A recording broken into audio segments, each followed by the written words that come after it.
Alright guys, I am here with my predictions for the TNA Slammiversary 2013 pay-per-view. Looking at the card here, I know that with TNA spacing out their pay-per-views, they're only doing 4 a year. They have more time to build up the pay-per-views, but it really just doesn't seem that way with some of these matches.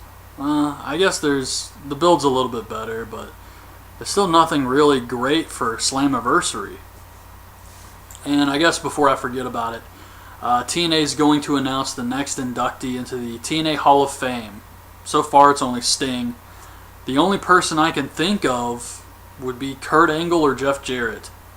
And since we haven't seen or heard from Jeff Jarrett in years now, I'm going to have to go with Kurt Angle, but I really have no idea about that one. So we got Magnus, Samoa Joe, and Jeff Hardy versus the Aces and Eights, Wes, Garrett, and this says Mr. Anderson too, even though they announced on Impact it was going to be Doc. But either way, I don't think it really matters. I see Magnus, Joe, and Jeff Hardy going over here. It's Hardy's big return, and these guys are kind of especially if it is Doc, these guys are kind of the scrubs of the Aces and Eights anyway, so I don't think it's going to hurt them if they lose. Jay Bradley versus Sam Shaw. Whoever wins this gets into the Bound for Glory series. And I think Jay Bradley has more experience than Sam Shaw. I think he's better on the mic, better in the ring. So I'm going to have to say he's the guy they go with. Taryn Terrell versus Gail Kim in a last knockout standing match.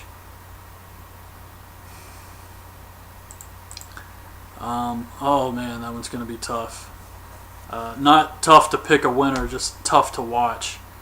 I have to say they've really been pushing Gail Kim as this monster heel. She's taken out everyone. I don't see the purpose in that if she just loses to Taryn Terrell here, so I'm going to go with Gail Kim. Kenny King versus Suicide versus Chris Sabin. Ultimate X match for the X Division title. This should be really fun. I'm going to go with Sabin here. I think this is where Sabin wins the title. And otherwise, they're just going to do it on TV. So I'm really thinking this pay-per-view at Slammiversary, they're going to put the title on Sabin. Kenny King's had it for a while. And it just seems like if they're going to do the title change, it has to happen at a pay-per-view. And because TNA only does 4 of these now, it's got to be this show. Devon versus Joseph Park for the TV title.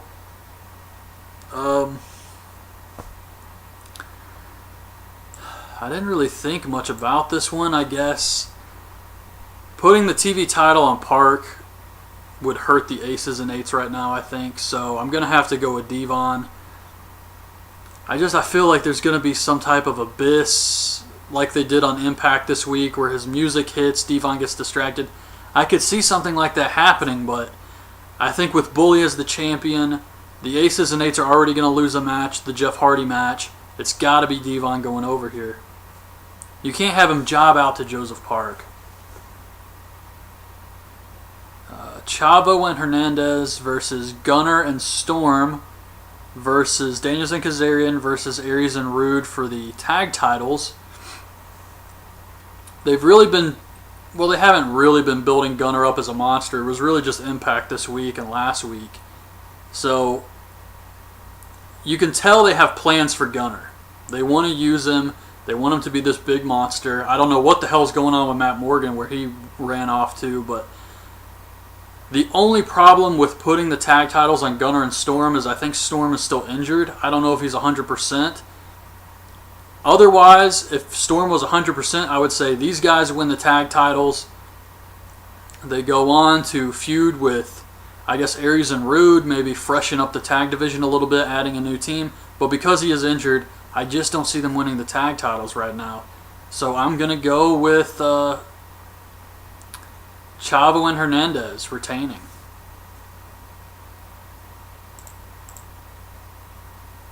Well, actually, I can't really say that because if they do have plans to put the tag titles on Gunner and Storm eventually, then you don't want to leave the tag titles on some baby faces. You know what? I'm just going to say Gunner and Storm win the titles. I mean, they could just cut some promos for the next couple weeks and wait until Storm is healed up and then have him come back and start defending the tag title. So they could put the tag titles on these guys. AJ Styles versus Kurt Angle. AJ has to win this match. Bully Ray versus Sting. No holds barred match. And if Sting loses, which he most definitely will, he never gets another world title shot. And I thought they did a good job making Sting look strong. It's not necessary, but if they're going to do it, they made Sting look strong on Impact this week. He won the tag match. He got Bully Ray and the Scorpion to end the show until he got attacked by the Aces and Eights. So I think Sting, they're trying to protect him for some reason. And I think at the pay-per-view, Bully Ray is going to defeat Sting, retain the title. There's no way they can take the belt off of Bully Ray and put it on Sting. That would just kill everything. And Sting really doesn't need to be in the world title picture ever again anyways. I think even Sting would agree with that. So Bully Ray wins this match. And that's pretty much it. As far as the show goes, you got the X Division match, which should be good. Jay Bradley versus Sam Shaw should be pretty good too. Fatal 4-Way Tag match, Styles versus Angle, and Bully Ray versus Sting. I guess could be decent. So it's not like it's going to be a bad show or anything. I think they do have enough good matches here to put on an entertaining pay-per-view. I still think some things could be a little bit better, but as far as this show goes this Sunday, there is some stuff on here I'm looking forward to seeing. So I guess I'm just going to keep an open mind and hope they wow me with this show. But yeah, that's pretty much it. Those are my predictions for the Slammiversary pay-per-view. Hope you guys liked the video. Leave your thoughts and predictions on the show in the comments, and thanks for watching.